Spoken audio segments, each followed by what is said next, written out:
Welcome to the crack in the simulation. We navigate our daily lives with an absolute, unquestioning faith in the laws of physics. We believe that an object cannot occupy two spaces at once. We believe that time moves strictly forward. But human history is filled with quiet, terrifying moments where the fabric of reality simply tears open. What do you do when the universe makes a copy and paste error? This is Chapter 1, The Mirror. In the late autumn of 2019, a 32-year-old graphic designer named Sarah was driving home from a family Thanksgiving dinner. She was taking Interstate 80 across the desolate stretches of Nevada. It was a 9-hour drive, and by the time the clock on her dashboard read 1:15 in the morning, the highway was completely abandoned. The only light came from her headlights slicing through the heavy, freezing rain. She passed a green highway sign, mile marker 140. 2 minutes later, she passed another green sign, mile marker 140. Sarah blinked, shaking her head, blaming the sheer exhaustion for playing tricks on her mind. She turned up the radio, trying to find a music station through the heavy static. At 1:45 in the morning, her fuel light flickered on. Up ahead, glowing like a lonely beacon in the pitch-black desert, was a towering neon sign for a 24-hour truck stop and diner. Sarah pulled her car into the sprawling, empty parking lot. There were no 18-wheelers. There were no other passenger cars. Just the relentless rain beating against the asphalt. She parked facing the large glass windows of the diner. The inside was harshly lit by buzzing fluorescent tubes. She turned off her engine and sat in the quiet dark of her car for a moment, gathering the energy to run through the cold rain. She looked through her wet windshield, peering into the brightly lit diner. It looked completely empty. There were no waitresses behind the long counter. There were no cooks visible in the open kitchen. But then, her eyes adjusted to the glare of the glass. Sitting in the very last booth in the far corner of the diner was a single customer, a woman. The woman was wearing a heavy, dark green winter coat, the exact same shade of green as the coat Sarah was currently wearing. The woman had shoulder-length brown hair tied back in a messy knot, exactly like Sarah's. Sarah's breath hitched in her throat. Her logical brain desperately tried to find a rational explanation. It was just a weird coincidence. Another tired traveler who happened to have similar taste in clothes. Sarah leaned closer to the steering wheel, wiping the condensation off the inside of her windshield with her sleeve. She squinted through the rain and the glass, trying to get a better look at the stranger. As if sensing she was being watched, the woman in the diner stopped, staring at her coffee cup. The woman slowly, deliberately turned her head toward the window. Sarah felt a jolt of pure ice shoot through her veins. It was not a stranger. It was her own face. her own tired eyes, her own pale skin under the harsh fluorescent lights. Sarah was staring at a perfect, living duplicate of herself, sitting 30 feet away behind a pane of glass. The doppelganger did not look surprised. She did not look confused. The duplicate looked directly into Sarah's eyes. Slowly, the duplicate raised her right hand and pointed her index finger directly at Sarah. And then her lips curled into a wide, unnatural smile. When we return in Chapter 2, we will explore the terrifying history of the doppelganger phenomenon. And what happens when the duplicate decides to walk out of the diner? Welcome back.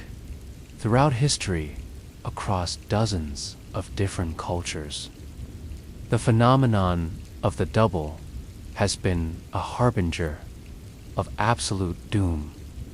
The Germans called it the Doppelganger. The ancient Egyptians called it the Ka.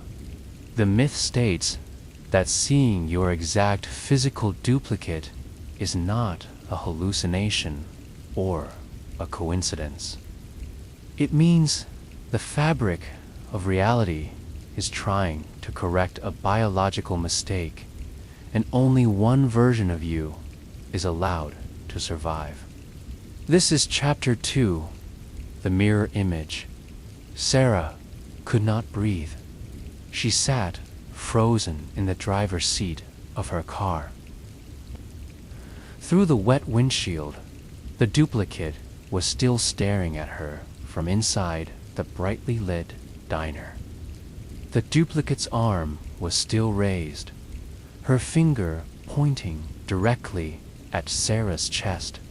And then the duplicate stood up. She moved with a strange, fluid grace. She did not walk like a normal, exhausted traveler. She glided across the checkered tile floor of the diner, heading straight for the heavy glass front doors. Panic completely overrode Sarah's shock. She slammed her hand down on the ignition. The engine roared to life. She threw the car into reverse, her tires spinning wildly on the slick asphalt, and hit the gas. The car lurched backward, spinning around toward the highway exit. As her headlights swept across the front of the diner one last time, Sarah saw the glass doors swing open. The duplicate stepped out into the freezing rain. She was no longer smiling. Her face was completely blank, staring dead ahead at Sarah's fleeing car. Sarah merged violently back onto Interstate 80, pushing the speedometer past 90 miles per hour. The adrenaline was making her hands shake violently against the steering wheel. She told herself she was hallucinating. It was extreme sleep deprivation. It was highway hypnosis. It was not real. She drove in absolute, terrifying silence for 20 minutes. The rain began to slow down to a light drizzle. The road ahead was a straight, endless ribbon of black asphalt cutting through the desert. She checked her rearview mirror. Far behind her, a single pair of headlights appeared in the darkness. Sarah kept her speed at 90. The speed limit was 70, and she had not seen another car for 2 hours. But the bright white headlights in the mirror were getting closer fast. Whoever was driving was doing well over 100 miles per hour. As the pursuing car closed the distance, Sarah squinted into the rear view mirror. trying to make out the shape of the vehicle. Her stomach dropped completely. It was a dark blue sedan. The exact same make, the exact same model, and the exact same paint color as her own car. Her heart hammered against her ribs like a trapped bird. The sedan pulled up dangerously close, riding just a few feet from her rear bumper. The high beams flashed once. Twice, Sarah looked down at her dashboard in sheer terror. Her fuel gauge was completely empty. The orange warning light was flashing rapidly. She had less than 5 miles before the engine would completely die in the middle of nowhere. She looked back at the mirror. The trailing car pulled into the left lane, slowly accelerating until it was driving directly next to her. Sarah slowly turned her head to look at the driver's side window of the other car. The window began to roll down. The interior of the other car was pitch black, but a sudden flash of desert lightning illuminated the driver's seat for a fraction of a second. Sitting behind the steering wheel of the second car, keeping exact pace with her, was Sarah, and she was smiling again. When we return in Chapter 3, we will explore the terrifying collapse of the timeline and what happens when the simulation finally breaks. Welcome to our third and final chapter. When a computer program encounters a fatal error, it attempts to reboot. It tries to return to the last known stable configuration. But the human mind does not have a reset button.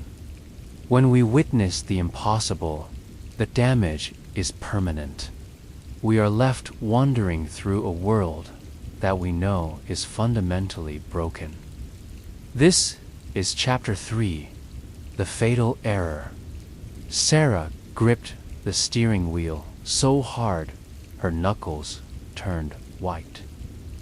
The dark blue sedan was driving perfectly parallel to her at 90 miles per hour. The lightning flashed again. The duplicate was still staring at her, wearing that impossible ear-to-ear smile. And then Sarah's engine violently sputtered. The orange fuel light stopped flashing and went solid. The car rapidly lost speed. 80 miles per hour. 60, 40. Sarah hit the brakes, pulling her dying vehicle onto the rough gravel shoulder of Interstate 80. She watched in absolute terror as the duplicate's car continued speeding down the highway. But the duplicate did not drive away into the night. Exactly 100 yards ahead, the dark blue sedan began to visually stutter. It flickered rapidly, like a corrupted video file. For a fraction of a second, the solid metal of the car turned completely transparent. And then, without any sound, without any brake lights, the entire vehicle shattered into thousands of silent, glowing, geometric fragments and instantly vanished into thin air.